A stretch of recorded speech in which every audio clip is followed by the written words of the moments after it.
Good day everyone, I'm Tim Segura and andito ako ngayon sa Honda Cars Manila Bay, and today gagawa tayo ng full in-depth review nitong 2024 Honda CR-V Hybrid. And kasama ko pala si Camille Onya, ang ating sales executive dito sa Honda Cars Manila Bay. And kung may questions kayo regarding sa CR-V or any Honda unit, i-message or call nyo lang siya sa number na naka-flash din sa screen. So wag na nating patagalin, start na tayo. What's in front of you is the all-new 2024 Honda CR-V 2.0 RS Hybrid e-CVT variant natin. Ito yung top-of-the-line variant ng CR-V and available siya in 3 variants. Merong V and VX variant, pareho silang naka 1.5 turbo engine, and ang SRP nitong hybrid is 2,590,000 pesos. And available tong CR-V in 5 different colors. Merong lunar silver metallic, and available lang yung silver na yan sa V and VX variant. Meron ding meteoroid gray metallic, platinum white pearl, and may additional lang na 20,000 sa white. And ignite red metallic, available lang siya dito sa hybrid variant. And itong asa harapan nyo ngayon is Canyon River Blue Metallic. Ito yung pinakabagong kulay ng 2024 na CR-V. So wag na nating patagalin. So ayan, ito yung susi niya. Meron na siyang dalawang key fob and may kasama rin siyang card. So yung function niyang card is same lang ng key fob. And itong CR-V natin is equipped na rin pala siya ng remote engine start. So all you have to do is press mo lang yung button na yan for 5 seconds. Then magi-start na siya. And ayan. So check na rin natin yung loob ng CR-V. And itong CR-V is equipped na pala siya ng smart entries. All you have to do is ilagay mo lang yung key fob sa bulsa mo.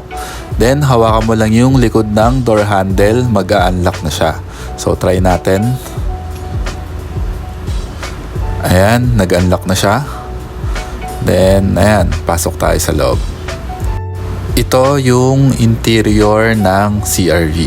So, ayan siya. Halos magkamukha na sila nung Civic. So, para ma-start yung CR-V natin, all you have to do is put your foot on the brake, then press natin tong start. So, ayan. So, ayan, nag-start na siya. Wala siyang katunog-tunog kasi battery lang yung nagpapaandar sa kanya ngayon. Then, buksan na rin natin yung headlight niya. Ayan, meron din siyang auto, fog lights. Ayan. Then, may rear fog lights din pala siya. Ayan siya. And yung all 4 windows niya is electrically powered and lahat ng side is automatic up and down. Then, buksan na rin natin yung hazard. So, check natin yung exterior ng CR-V.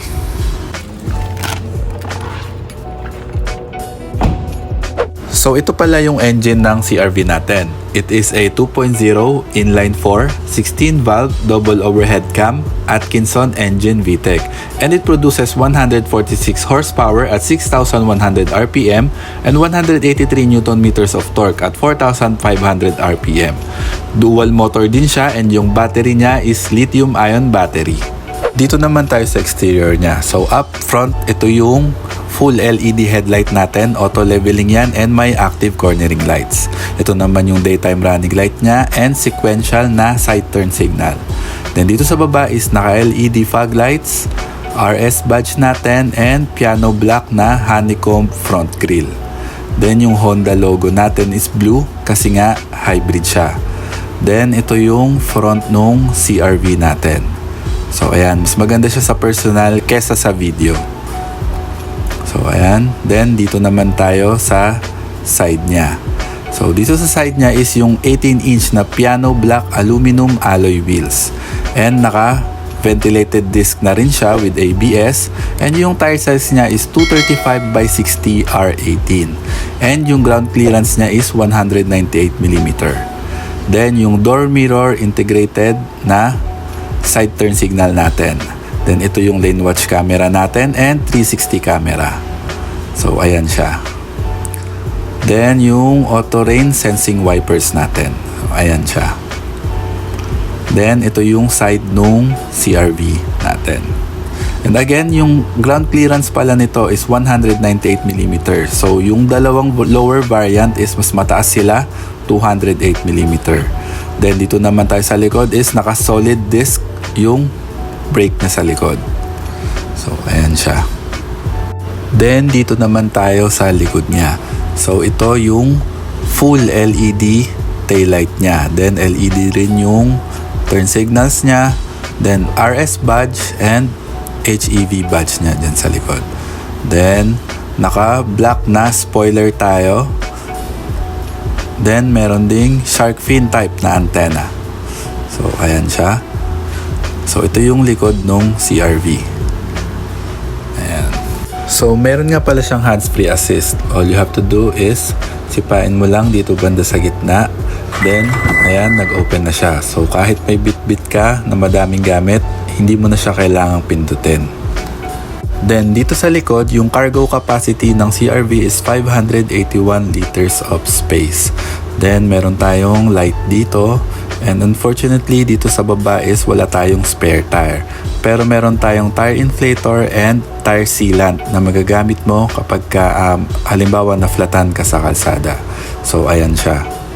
So yan yung pwede mong magamit. Then may storage dito. And dito sa ilalim pala niya guys, dito nakalagay yung lithium ion na battery niya. Then dito sa side is, ayan, meron tayong hook and isa pang light doon sa kabila. So again, wala tayong spare tire dahil dyan nakalagay yung lithium ion battery niya. Then dito naman sa taas is yung button para ma-close yung door and meron siyang walk away auto door close. So i-engage lang natin siya. Then kapag lumayo ako, since nasa akin naman yung susi, pag na-sense niyang lumayo ako, magko-close na siya. So ayan, kusa na siyang nagsara kahit hindi ko siya pinipindot. So ayan, naka-close na siya. So dito naman tayo sa baba is naka-dual exhaust pipe na rin siya and meron tayong reflector dito. And yung CR-V badge natin. Then ayan ulit yung taillight niya. Sobrang nagagandahan talaga ako sa taillight niya. Then dito naman tayo sa fuel tank niya. Yung fuel tank capacity natin is 57 liters. So kahit 91 octane pwede na and unleaded only. And if I'm not mistaken, Euro 5 compliant na rin siya. So ayan. Pasok naman tayo dito sa second row niya. So ito yung second row niya. Dito sa door is meron tayong leather dito with red stitching. Tapos andito yung window controls natin. Automatic na rin siya. Then meron tayong brushed aluminum dito, piano black and may light illumination dito. Tapos yung seat niya is leather with red stitching. And siya sobrang lambot niya rin. And ito yung recliner natin. Tapos may latch dito para ma-move natin yung seat niya front and back. So pasok naman tayo dito sa loob. So ayan, dito sa loob is meron tayong panoramic sunroof. Ewan ko lang kung nakita nyo kasi medyo madilim siya. Then ito yung LED na cabin light niya. So tinatap na lang siya, hindi na siya pinipindot. Then dito sa baba is meron tayong dalawang aircon vent. Tapos dalawang USB na Type-C for charging. Then piano black dito. Tapos dito sa side ng kabila is meron ding illumination light. Tapos meron tayong center armrest with 2 cup holders. Tapos meron tayong pocket dito sa driver side and dun sa passenger side meron ding pocket. So ayan, punta naman tayo sa harap.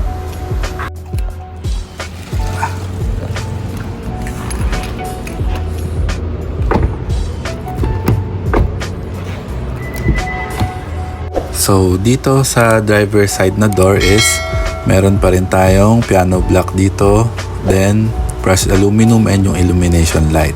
Then leather dito with red stitching. Tapos ito yung window controls natin. Tapos ito yung window lock. Tapos door lock and side mirror controls. So power retractable din siya. So pindutin lang natin. So ayan, nag-retract siya. Then pindutin lang ulit natin. Dito naman tayo sa seat niya.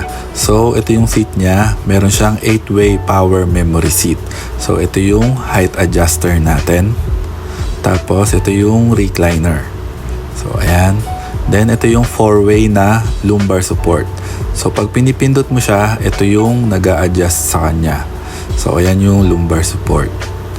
Then naka-sports pedal na rin siya dito sa hybrid. So ayan. Then dito sa left side natin. So itong left side is yung traction control niya, then yung power tailgate. Then pag pinindot siya, ang lumalabas dyan is acoustic vehicle alert. Then ito yung aircon vent niya, same sila sa Civic, and ito yung pang close niya. Then pasok tayo sa loob. Dito muna tayo sa taas. So ayan, meron na siyang panoramic sunroof. Ang kailangan lang is i-push mo tong button na to. So pag pinush mo yan is magti-tilt siya. Ayan, naka-tilt na siya. Then pagka pull naman yung ginawa mo is magbubukas na ng todo yung sunroof. Ayan. Ayan, open na siya. And as of now, bukas siya pero battery lang yung nagpapaandar sa kanya. Ito naman yung electronic power steering wheel natin. Tilt and telescopic na rin siya and leather din siya. Dito sa left side is yung ating radio controls. Meron siyang volume up and down, next track, previews, and yung pang rotate sa kanya. And ito yung voice command. Then dito naman tayo sa right side, ito yung pang on ng cruise control. So ayan, pag pinindot ko siya, makita nyo may lalabas na CRV dun sa panel natin. So again, ayan siya. Then, ito naman yung pang-cancel, pang-set and resume. Then, yung pang-scroll para dun sa screen mo, sa panel. Ayan. Then, ito naman yung interval. Ito, isa-set mo siya kung gusto mo ng 4 cars, 3 cars, or 2 cars away yung distance na sinusundan mo. Ayan siya. Then, ito naman yung lane keep assist. Ayan. Dun. Makita mo rin siya dun sa ating panel. Tapos, meron din tayong paddle shifter dito sa kabila. Tapos, yung light controls natin, yung headlight. Tapos, ito yung fog lights. And dito sa right side is yung ating wiper controls. So, ayan siya. Dito naman muna tayo sa 10.2 inch full digital instrument cluster natin. So, dito sa left side is ito yung battery gauge niya. Tapos, ito yung parang RPM or tachometer niya. Then ito, naka-EV mode siya. Pag nakabukas na ilaw ng EV mode, ibig sabihin naka-off yung engine niya, purely battery lang siya. Then outside temperature, gear, clock. Tapos ito naman yung cruise control niya, then yung speedometer, and ito yung CRV natin. So kapag tinapakan ko yung brake, ayan, ilaw din siya dyan. And pag binuksan ko yung headlight, ayan, magre-reflect siya dyan sa panel natin. Then dito naman tayo sa right side. Dito naman yung speedometer natin, tapos average fuel consumption, econ mode, tapos yung total mileage, and yung gas gauge natin dito sa right. Then ito yung handbrake, yung warnings, ayan, dyan mo rin makikita. Tapos guys, try nating scroll yung dito sa left side. So dito sa left side, dito mo makita yung sa mga radio mo, phone yan, FM, AM, USB, Bluetooth, ayan. Customized display, so dito pwede kang magtanggal or magdagdag kung ano yung mga gusto pa pang makita. Then dito naman tayo sa right side. So dito sa right side, ito yung pang scroll niya, ayan, nasa average fuel consumption tayo. So ito yung battery niya atayan. Alam ko pag nagbe-brake makikita mo siya dyan. Then yung fuel consumption, so ito siya yung average speed, ayan yung kilometer per liter. Then ito naman yung real time na fuel consumption mo, so trip A, trip B rin siya. Then next is yung ating average speed, so ayan siya. Then compass, safe driver attention level, then warnings, then safety support. Ito yung sa Honda Sensing natin guys. So meron siyang parking sensor, road departure navigation, and collision mitigation braking system. So ayan siya. Then dito kung gusto mo is walang nakalagay na display. Then ito brightness, ayan, heads-up display settings. So, ayan guys, itong hybrid lang pala yung merong heads-up display settings. And ayan yung mga pwede mo i-adjust sa kanya. Then, ito siya. So, ayan, kung makikita mo, meron siyang speed doon. May speedometer siya doon sa may salamin. And digital din siya. And back natin siya. Tapos, punta naman tayo dito sa kabila. So, instrument display setting. So, ayan, pwede nating baguhin yung gauge design. As of now, naka-round siya. Then, gawin natin siyang bar. So, ayan, napunta sa gilid yung speedometer natin. So, ayan na siya. Patayo na siya sa gilid. And dito sa left side is yung RPM natin. So, ito yung round cruise. Ayan. Tapos, balik natin siya dun sa sa round. Ayan. So, most of the time naman, ako, ito yung pinaka-paborito ko. And most of the time, pag ginagamit ko itong CRV, is dito lang nakalagay. Then, dito naman tayo sa gitna. Ito naman guys, yung 9-inch touchscreen display audio with wireless Apple CarPlay and Android Auto niya. So, dito, marami ring settings yung sasakyan na dito mo din makikita sa infotainment natin. Then, dito sa baba is yung aircon vent niya, hazard, tapos honeycomb pattern pala yung aircon vent niya. Hanggang doon sa dulo, same lang sa Civic. Then, naka Bose 12 speaker pala tayo dito sa CRV hybrid natin. Then, meron tayong piano block dito and may compartment tayo dito sa may passenger side. So, ayan siya. Then, dito is yung ating air condition controls. So, merong max cool dito, on and off. Tapos, fan speed niya, ito. And, temperature for driver side. So, naka-dual zone tayo na climate control dito. Different zones, front defogger, rear defogger, AC off, AC on. Tapos, yung temperature for the passenger. Tapos, pag pinindot mo siya is magsisync siya. So, sabay na silang mag-a-adjust. Then, ayan, pag in-adjust mo sa right side is mawawala yung sync. Then, ito is recycler. Then, dito sa baba is 2 USB for charging. Isang Type A na USB and isang Type C for charging. Then, meron ding 12 volts na power outlet and wireless charging. Tapos, meron ka pang storage dito. And ito naman yung ating shift knob.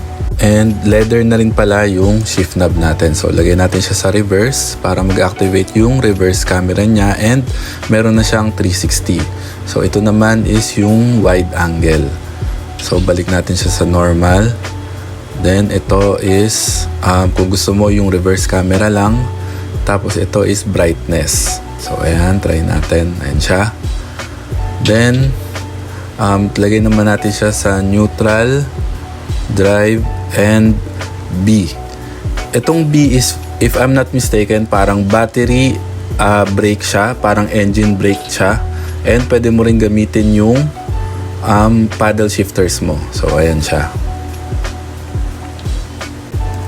Hindi ko palang alam paano siya gamitin fully dahil yung demo unit namin is yung all-wheel drive. Then, ito yung drive modes natin.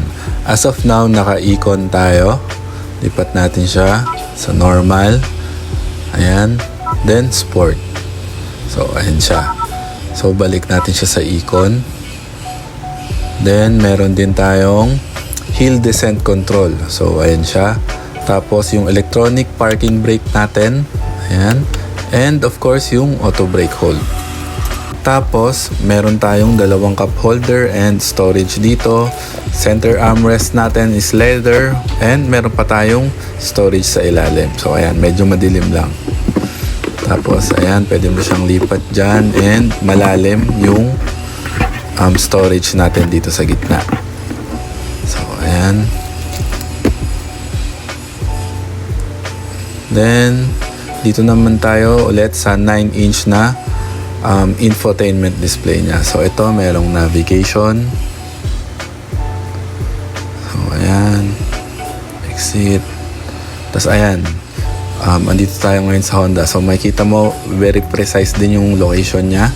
Then, phone, FM, Bluetooth. Tapos, itong power flow. So, ayan, currently, nakabukas yung engine. So, nakikita nyo, nagcha-charge siya. Pag nag-off yung engine is mawawala rin yan.